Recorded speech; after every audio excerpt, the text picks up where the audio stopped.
All right. Our next and final session will be Leading with Trust, a framework for scaling with integrity. It will bring us to a topic that sits at the heart of every growing organization. How do we scale our work without losing our values? This session introduces a powerful framework and idea of an organization functioning like a healthy, ethical body. It offers a practical way to build, evaluate, and grow institutions while staying anchored in faith, integrity, and community responsibility. We are joined by two leaders who have spent years helping organizations strengthen their culture, governance, and mission alignment. So our first presenter will be Awais Sheikh, who is the co-founder of Forerunners, a strategist in organizational development and ethical leadership who has guided teams across the tech and nonprofit sectors. So please welcome to the stage Awais Sheikh.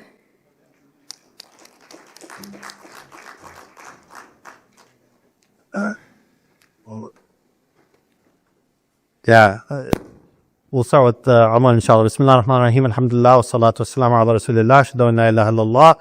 Shadu an Muhammad Rasulullah ba'd. Just out of curiosity, how many people here already have endowments that are established for your organization? Just by raise of hands. Okay. And then how many are here to try to contemplate what that might actually look like? Okay. And how are people feeling? Are you feeling like I have too much information, not enough information? Or feeling overwhelmed? Or we need the blueprint. We need the roadmap, right? So I saw a lot of different options. They took the coffee away. Yeah, we have the difficult task of actually having to do the final session. SubhanAllah, one of the things that we wanted to present is, first of all, Dr. Shariq was here, mashallah, tabarakallah, barakallahu feek, such a titan for our community in terms of being able to, him and his, the institute, producing, trained people, in philanthropy. That 50% is probably at 50% because of, it's as high as it is because of, efforts like him and his team, mashallah. But one of the things that we wanted to do is to round out the conversation, maybe bring it together and anchor it back within our faith, right? Anchor it back about why are we even having this conversation? It actually is very enthusiastic to me. I was telling some of the brothers that we actually have a room full of people here that are even willing to talk about this concept of endowments, right? As a functional, tool for our institutions to be able to use. But we want to use this session almost as a back to basics, and to be able to talk about why and how we should be thinking about waqfs and awqaf in the context of organizational, institutional integrity. And we want to anchor it back into why we should be talking about it within our tradition in the first place. So I'm going to invite Omar. Omar is actually one of our co-founders of Forerunners. I want him to set the stage about why this topic is even important. And then we're going to come back and actually discuss a tool that we use at Forerunners called an Amana assessment. And we're going to go through that in the context of actually building out endowments and awqaf and thinking about both the cultural aspects. You heard a little bit about culture eating strategy for breakfast. What does that entail? We'll talk about the vision elements and why waqf needs to be in the context of a long-term, multi-generational strategy for our organizations. And then we'll talk about the building blocks, a lot of the things that maybe sometimes went over some people's heads, but why is it important for us to think about the structures and the policies and the internal systems that we need to have in order to make it successful? So welcome Omar Altalib first, inshallah. Assalamu alaikum wa rahmatullahi wa barakatuh. I don't know, this is not working, sorry. So it's the afternoon, almost Maghrib, there's no more coffee. We have a big task, man. Like, I think I'm going to be a comedian / storyteller, maybe motivational speaker.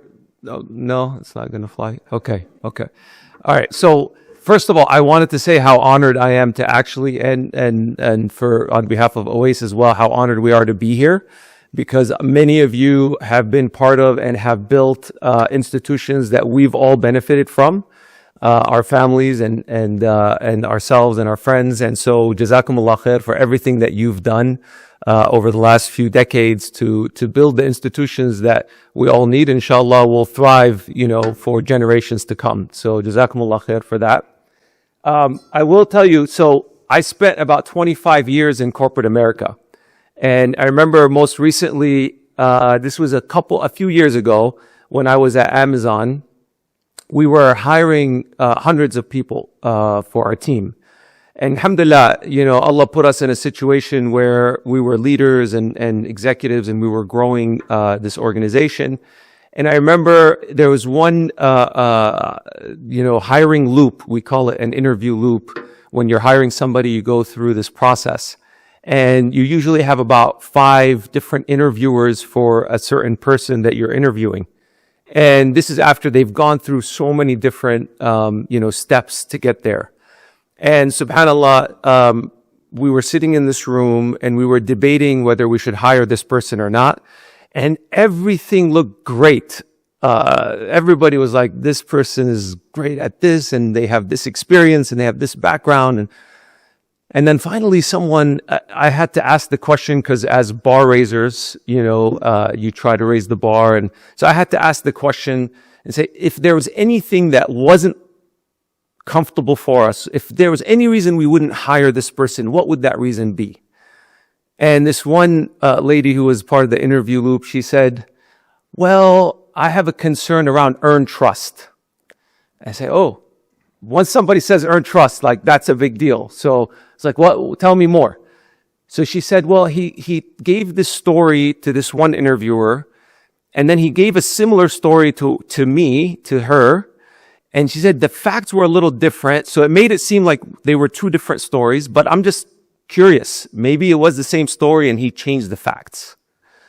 I said, oh, that's a big deal. So we stopped the interview process right there. We said, let's go and check back and investigate. So they went back.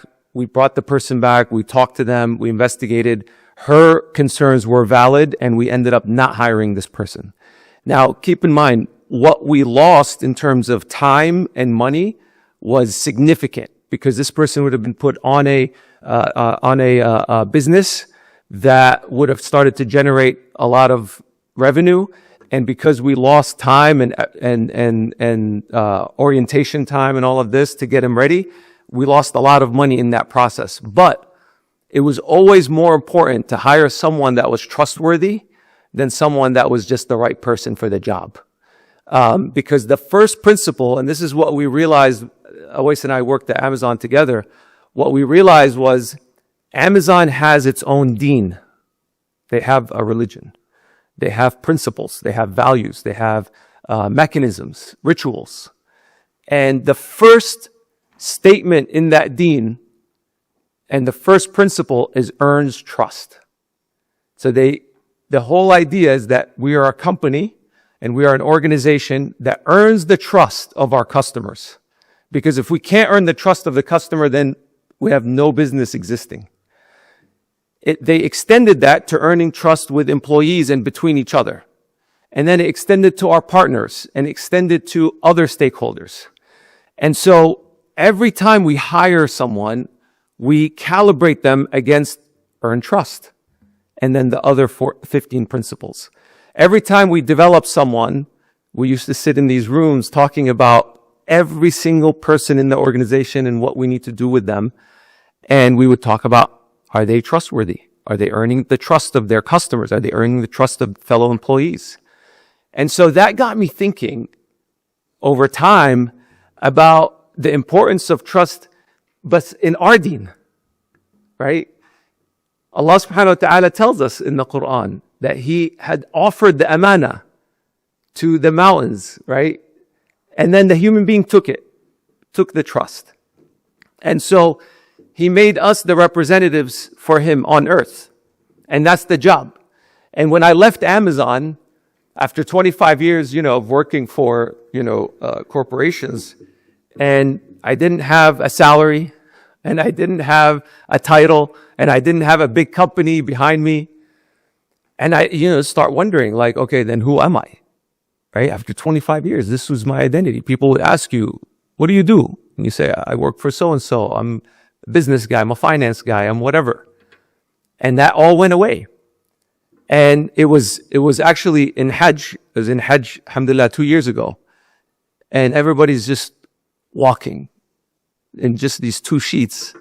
And that's when it just hit me very, very, very hard that I always have and always will. I work for Allah subhanahu wa ta'ala. He's my boss. He's the one that signs my paycheck. And he's been my boss from the beginning, from before I was even born. And that realization led to so many different openings, right? That realization led to the fact that, what is my job? If he's my boss, what is my job? What am I supposed to do? And that job is to carry this trust, right? That there's no God but Allah, to represent Him here on earth, to spread good and prevent harm. That's the job. But that's not only my job, that's all of us. And so as we started working, after leaving Amazon, we built Forerunners, and we said, our job, Allah subhanahu wa ta'ala told us to use every skill set, every resource that we have to serve this purpose. And so how can we do it in the best way? So as we went out and we started talking to different people about how can we take all the skills, all the talent, all the strengths that we developed, working all these years and building all these skills, how do we serve our community? How do we serve the people that Allah subhanahu wa ta'ala entrusted us to serve?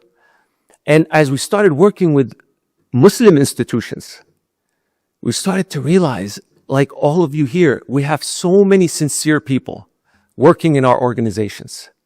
We have so many people that, mashallah, they wake up and they strive and they struggle to serve each other and to serve our community. I remember at Amazon, we used to say, good intentions are not enough, right?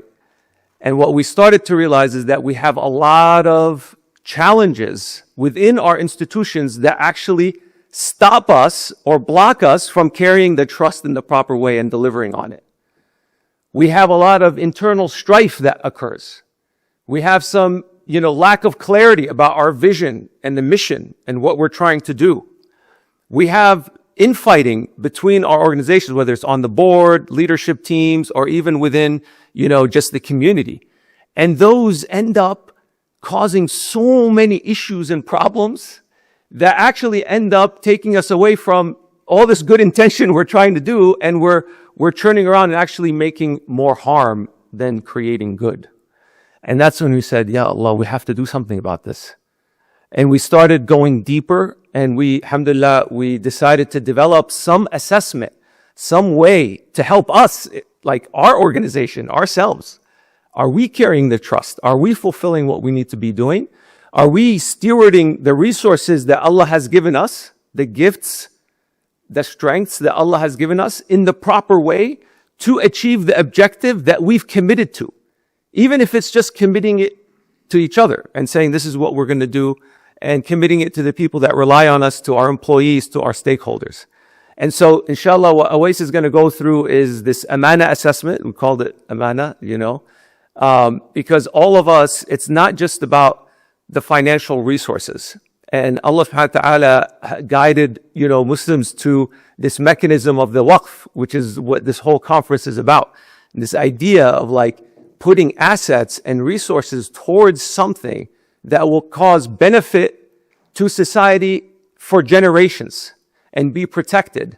And so our job is to figure out how do we start to get into that and see what are those enablers that will allow us to carry the trust further, that will allow us to do the job in a more productive way, that will allow us to bring more people to it, and that will allow us to have the greatest impact. And then what are those blockers? What are those barriers? What are those things that sometimes we don't fully recognize that we can call out and start to work on and remove?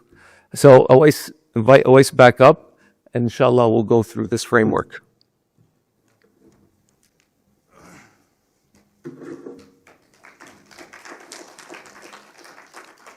Okay. So, by the way, he's a finance major. It always amazes me. I was wondering what your finance classes were like. Were you giving why are we even talking about this? We need to talk about the trust with Allah subhanahu wa ta'ala, mashallah. He's the son of a scholar and is also a scholar of business people. So you see that blood coming together, mashallah. And his grandfather's a scholar as well, mashallah. Allah yarhamu. Okay, let me ask you something, and especially those who are, I know we have some people here who are, mashallah, have a bit of expertise in this. Why do awqaf fail? Why does a waqf concept, why does the endowment concept not succeed? One answer we just heard about from the previous presenter. But what do you, this is the interactive portion. Yeah. Yeah, so lack of transparency. Good. What else? Inheritance. Governance, lack of governance, right? Lack of proper governance. What else? Like good governance. Yeah, you can have governance, but it doesn't have to be good. Huh? What's that? Disputes. Yeah, yeah. Infighting, when you might have, and especially if you don't have, I heard one of the presenters, we're going to talk about it as well. If you don't have good processes for how you deal with dispute resolution, if that's not a conversation you're having, not when you're in the middle of a dispute, but towards the beginning, it's going to be a problem. What else? Lack of understanding. Yeah, right. So we just talked about there's an education problem. We can't even get the waqf off the ground if people don't even know what it is, or people think of a waqf as only being, I have a physical building, or I have a well, or something like that. So how do we educate people to say a waqf is beyond what we just understood to be back home? The sister back here? Yeah, if we don't have the right people, right? If we don't have the right people in the right situations. It's interesting to me, with all respect, mashallah, tabarakallah, to our ulama. If we're thinking about our ulama as being the ones that are educating people on investment strategy, I don't know about that, right? And so how do we think about, do we have the right people in the right roles? Okay, these were some things that we were talking about, right? If we have misaligned vision and values, so if the vision and value of the organization isn't aligned with the people who are also creating the vision, the long-term vision for the waqf, and if the waqf doesn't fit within the overall vision of the organization, and it feels like something that's completely separate, right? This is just another thing. How many people, when you just go to an organization's donor page, you'll see, okay, you can donate to operations, you could donate to a capital project. Oh yeah, and there's this endowment thing, right? And then people don't really understand where it fits. We don't see where it fits within the long-term vision. So we have a misaligned vision and values. We talked about weak governance, right? And we don't understand who's making the decisions, especially when it comes to the waqf. When we talk about a premature launch without institutional readiness, right? One of the things that we'll talk about, and I'm looking over here because I know some of the experts here, right? We make a decision to launch a waqf. We think, okay, it's all about investment strategy, but then you ask, okay, well, what about your reporting? What about your governance? What about some of these other things that you need to have? What about compliance? And so, well, we just thought that if we establish the endowment, we put it in our favorite mutual fund, we make sure it's Sharia compliant, we're good, right? Well, no, it's a lot more than that. We just talked about, I love the presentation, the data, it's right out here actually, the lack of literacy when it comes to waqf, and poor communication about that. I was telling somebody that recently that I've never, in the work that we've done with Islamic communities around the country, I haven't come across one that suffers from the problem of over-communication. Oh, you communicate too much, we hear way too much from you all. No, it's usually the opposite, right? And then when we're over-ambitious, one of the concepts that we'll talk about when it comes to this amana assessment, actually, let me get into it. And then leadership turnover, cultural instability. We said culture eats strategy for breakfast. And so you might have the best investment strategy. You might have the right people on your investment board or your endowment board. But if there's tension between them and the core operational board, if there's tension between that and the community, it's not going to work. Right? Now, how many people have seen or heard this hadith of the Prophet ﷺ? That the believers are like what? They're like resembling a single body, right? Such that when one part of it feels ill or isn't able to sleep, the rest of the body, or if one part of the body is hurting, the rest of the body feels it, you're not able to sleep, that kind of thing. So what we said is that what if we imagined an organization, any organization, masjid, school, any type of nonprofit, as also being like a human body? Can you imagine that? So what does that mean? A human body, an organization has a heart. The heart of an organization is its culture, its values, its ethos. You have a lot of different names for it, right? The body, the organization, like a body, has a mind. It has a direction that it's trying to go to. It has strategy, it has a vision, it has, objective that it's trying to achieve. The body has limbs. Similarly, the organization has a structure. right? The body has a skeleton, an organization has a structure. It has a governance structure, it has an organizational structure, it has a leadership hierarchy, and then an organization has those systems that you can't see. Like right now, I have my respiratory system, my blood system, all these things that are working, right? In order for me to be up here speaking to you all. You don't see them, I'm not even conscious of them, but they're absolutely essential for me to be coherent. Similarly, an organization has a finance system, an IT system, all these various different reporting, data collection, all these kinds of things that are required. Now, what happens when there's misalignment? So right now, I was talking to my cousin about my health. So if I decided that I was going to go run a marathon today, maybe my heart and my mind says I want to go run a marathon, right? But I have really bad, cholesterol problems, that my lungs aren't really healthy. I have all kinds of issues. You know what's going to happen? I'm going to run for like a mile, and I'm not like Osama. I'm going to lean over and start, heaving, and I need a break. I can't do this, right? Many of the organizations we work with and we talk to, mashallah, they're very ambitious. Their heart is in the right place. They want to achieve very amazing things. But if the structure isn't solid, if we're not working out, we don't have the right muscles, and if our internal systems are not set up in the right way, then it's not going to be enough. As Omar was saying, good intentions aren't enough.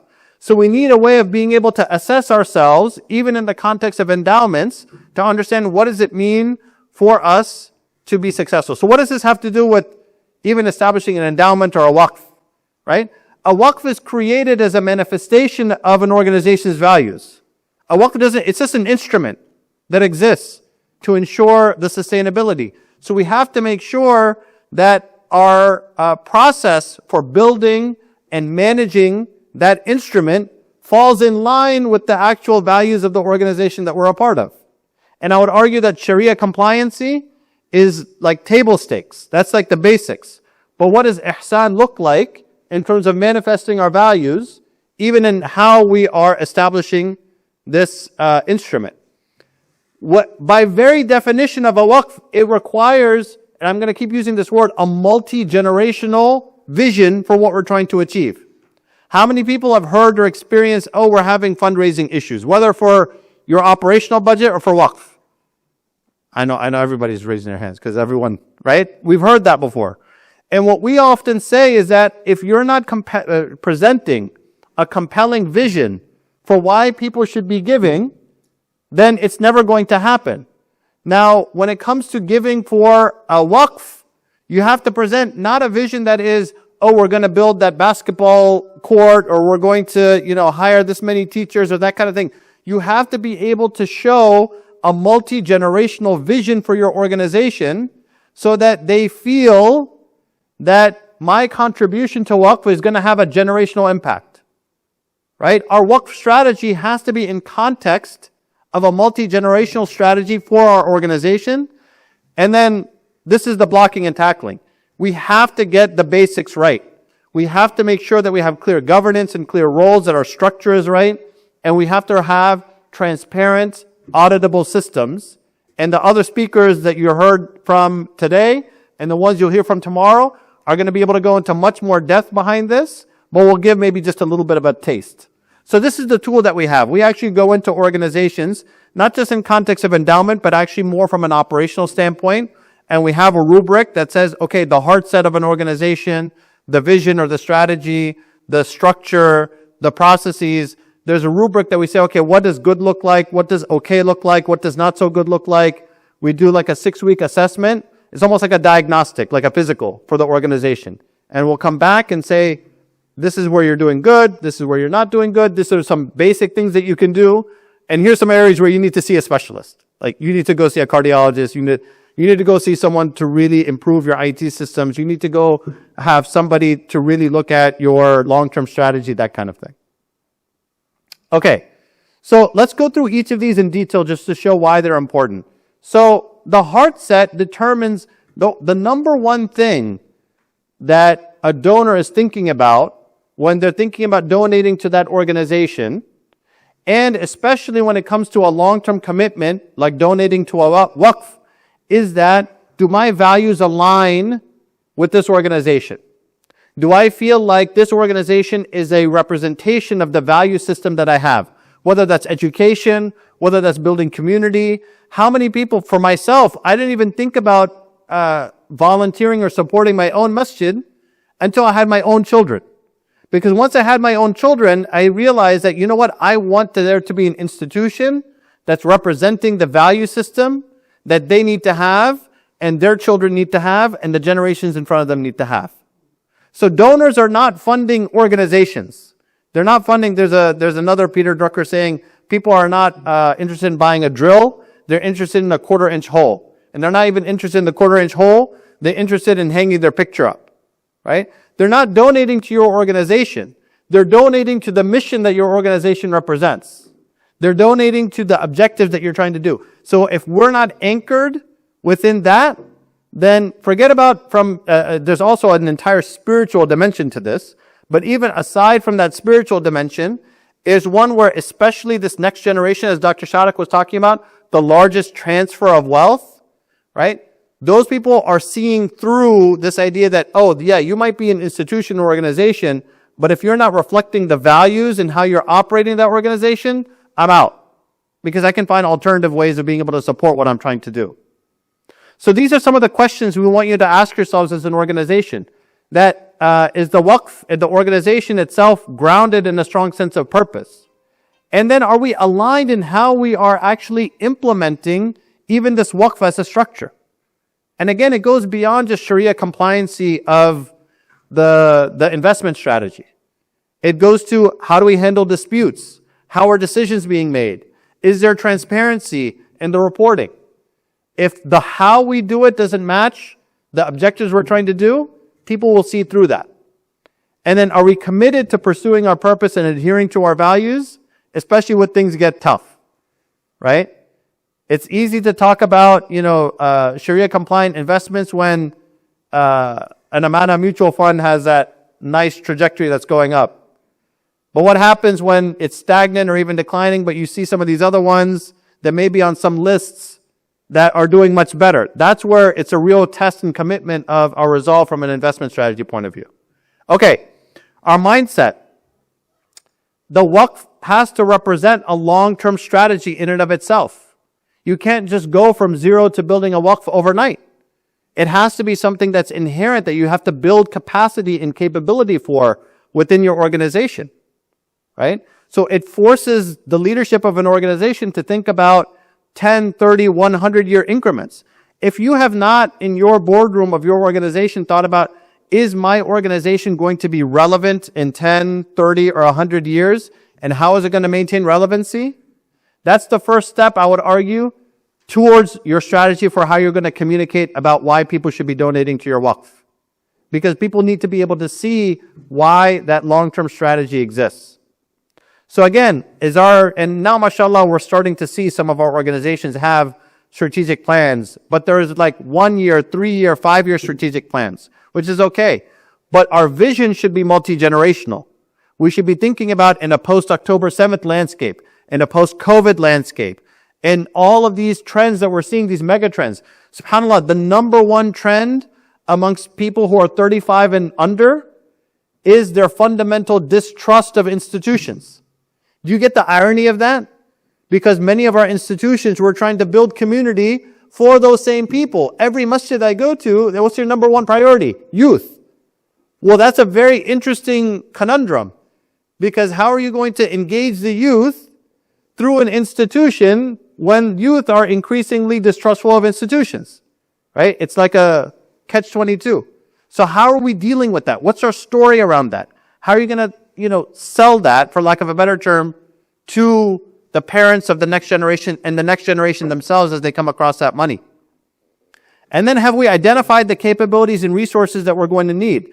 We had a convening of many masajid, about maybe 20, 30 masajid, and we had someone talk about development and those types of things, and we asked how many people have a dedicated development director within your organization. Out of 30, and these are pretty sizable, strong institutions, only one of them raised their hand as having a dedicated development director.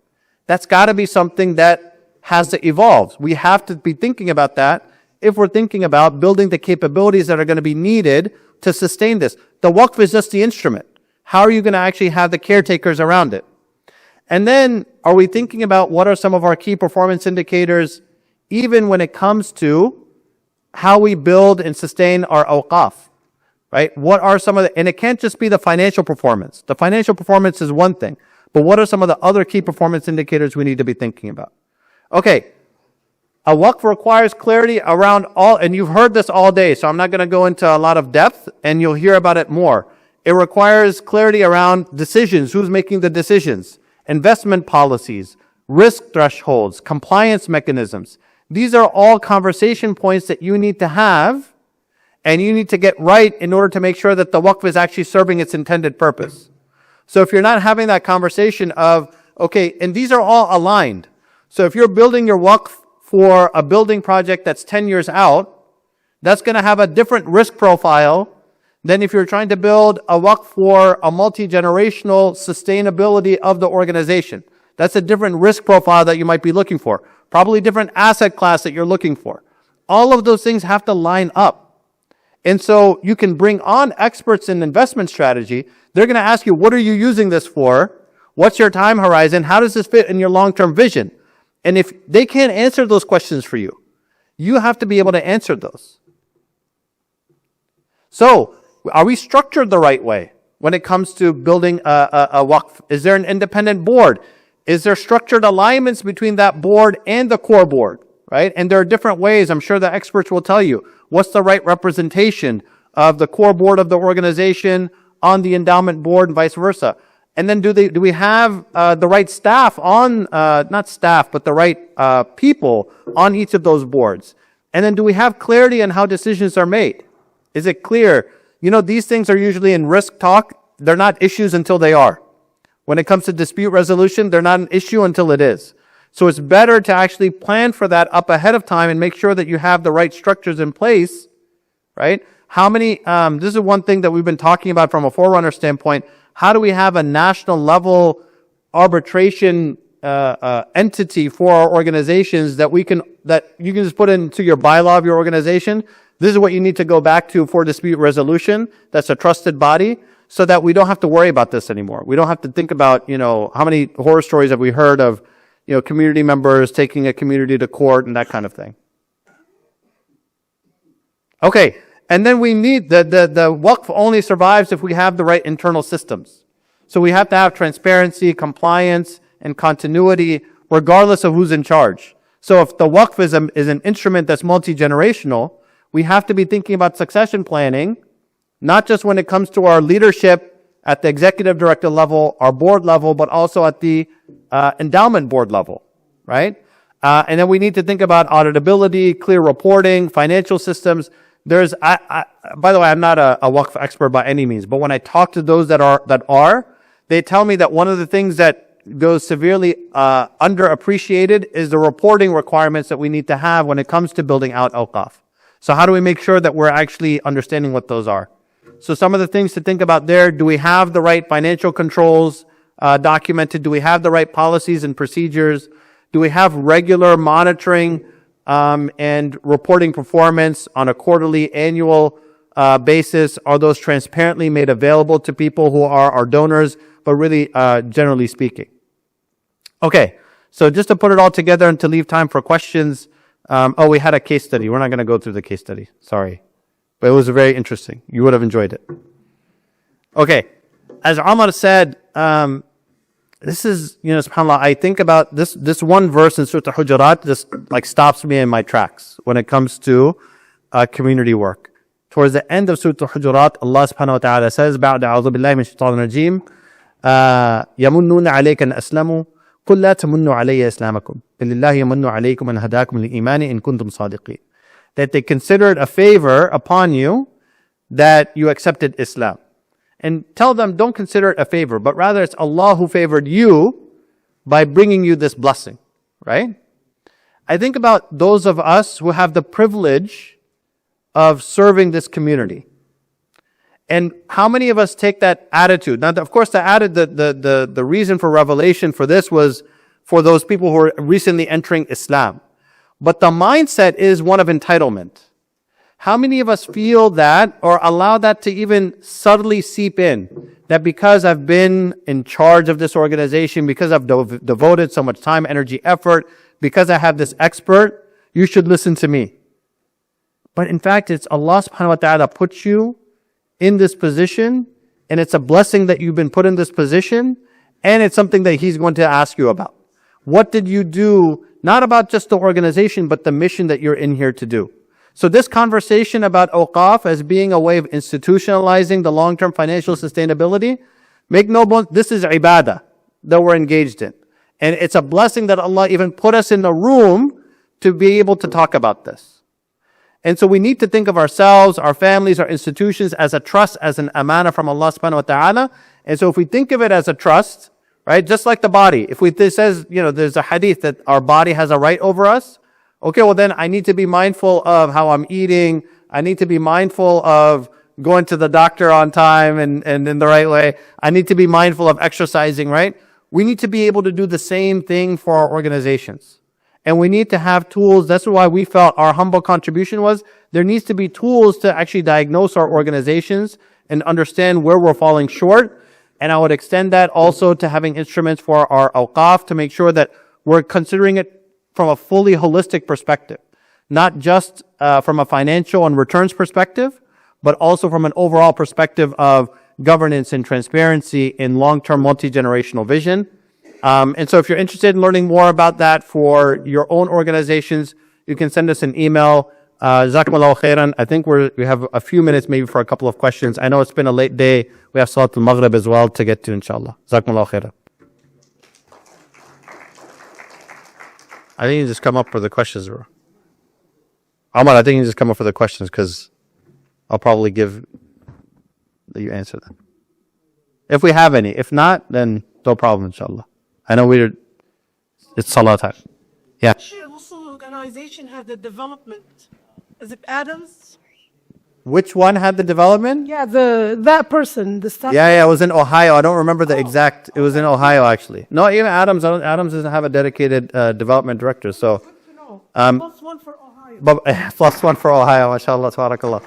And we're actually even having conversations with Dr. Sharak and his team to say, how do we even make fractional resources available, perhaps, for things like development so that it can be made more available to the community.